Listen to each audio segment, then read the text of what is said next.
trago a essa tribuna um assunto dos mais preocupantes para o momento. O alerta veio da Organização Mundial de Saúde, que tem destacado a poluição como um dos maiores fatores da mortalidade infantil no mundo. Estamos falando, senhor presidente, de 2 relatórios divulgados pela OMS, com o alarmante dado de que, lamentavelmente, mais de uma em cada 4 mortes de crianças menores de 5 anos é provocada por ambientes insalubres. Isso mesmo, senhoras e senhores senadores. Mais de 25% das mortes na primeira infância são causados pela ação de agentes poluidores. Os fatos em específico são os mais diversos: fumo passivo, contaminação da água, falta de saneamento, entre outras tantas mazelas desse tipo, que tiram por ano a vida de 1,7 milhões de meninos e meninas. A Agência das Nações Unidas ainda destaca a necessidade de o poder público priorizar ações e investimentos em medidas que impeçam a disseminação da substância nociva, a exemplo do adequado armazenamento de água e o investimento no uso de combustíveis mais limpos. No relatório principal, intitulado Herdar um Mundo Sustentável, Atlas sobre a Saúde de Crianças e o Meio Ambiente, a Organização Mundial de Saúde mostra que as causas mais comuns da morte entre crianças de 1 mês a 5 anos são a diarreia, a malária e a pneumonia. Todas elas enfermidades provocadas pela falta de acesso a combustíveis de cozinha limpo e a água potável, por exemplo.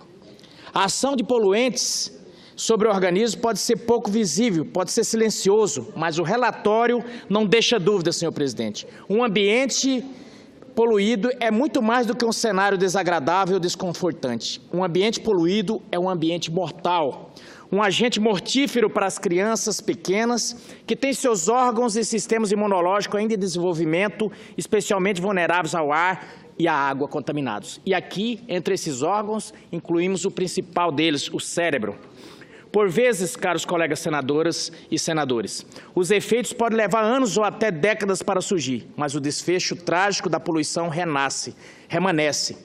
Com o fumo passivo, por exemplo, as chances de ocorrência de pneumonia, asmas e outras doenças respiratórias aumentam consideravelmente. O contato frequente com a poluição atmosférica também pode contribuir para mais ocorrências de enfermidades cardíacas durante a fase adulta. Entre elas, o acidente vascular cerebral, o popular derrame. Senhor presidente, outro ponto ressaltado pela Organização Mundial de Saúde reside no risco que a exposição de substância nociva pode causar às crianças antes mesmo do nascimento. A interação da mãe aos agentes insalubres já põe numa situação vulnerável o bebê que ainda está no útero.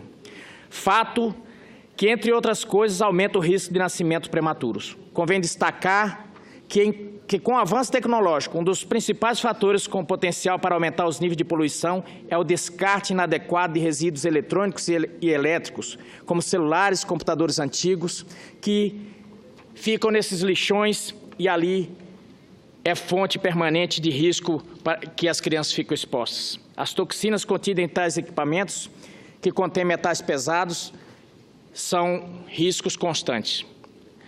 Ainda outro fator a se destacar, senhor presidente, que pesa para a poluição são as mudanças climáticas. Fenômeno como o aumento das temperaturas dos níveis de dióxido de carbono na atmosfera fazem com que o pólen se acumule, agravando os casos de asmas na infância.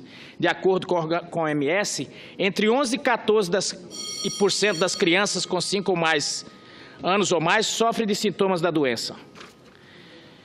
Do outro lado, crianças que vivem em locais onde são utilizados combustíveis impuros, como o esterco e o carvão, para cozer alimentos e aquecer o ambiente, apresentam mais chance de sofrer diarreia e pneumonia.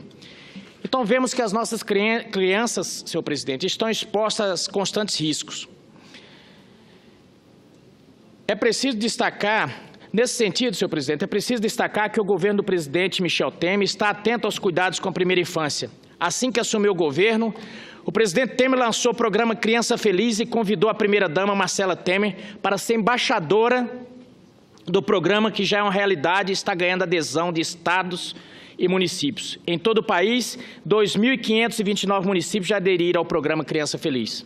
É preciso destacar também a briosa atuação do ministro do Desenvolvimento Social e Agrário, Osmar Terra, também um dos zelosos pais do programa e inspiradora liderança na luta pelos cuidados com a primeira infância. O ministro, por mais de uma década, tem concedido especial atenção de uma atuação política à defesa desse tema, tendo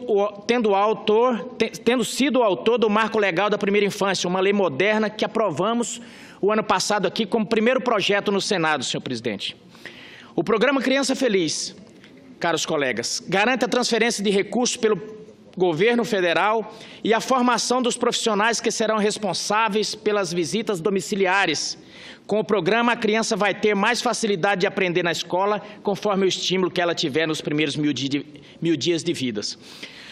O Criança Feliz pretende acompanhar essas crianças em casa, toda semana, orientando, apoiando a família, a estimulá-las da melhor maneira possível para que elas tenham a possibilidade de ser estudantes aplicados e depois indivíduos com boa profissão, uma boa renda ajudando a família a superar a pobreza. O programa terá como ponto central a visitação domiciliar. Técnicos capacitados irão até as casas das famílias para mostrar aos pais a maneira correta de estimular o desenvolvimento dos filhos nos primeiros 1000 dias de vida. É nessas visitas que os técnicos poderão avaliar também as condições de salubridade dos ambientes em que vivem os mais vulneráveis, o que já evidencia mais uma das inúmeras potencialidades do programa, que é de contribuir para a redução desse terrífico quadro de mortalidade infantil por motivo de insalubridade. Não resta dúvida, senhor presidente, de que o programa Criança Feliz tem condições de transformar a realidade de milhões de brasileiros e, no futuro, esvaziar presídios e encher escolas. Esse é o melhor e maior programa já feito no Brasil em termos de programa social. O Bolsa Família é importante, a habitação é importante, mas, senhor presidente, acima de tudo, é importante o ser humano, ele se desenvolver. A comida é importante, atende à questão emergencial, mas nós precisamos cuidar do futuro das nossas crianças. Parabéns, ministro Osmar Terra, parabéns à primeira-dama Marcela Temer, parabéns o presidente Temer. E aproveito aqui, senhor presidente, para fazer um convite que amanhã estará no Mato Grosso o ministro Osmar Terra lançando ali para os prefeitos do estado o programa Criança Feliz, que com certeza será uma revolução. Esse é um momento importante. Enquanto as aves de mau agouro estão querendo transformar o país num verdadeiro pandemônio, e transformando passeatas de 2, 3 pessoas em milhões, nós estamos trabalhando para transformar o futuro desse Brasil. Muito obrigado.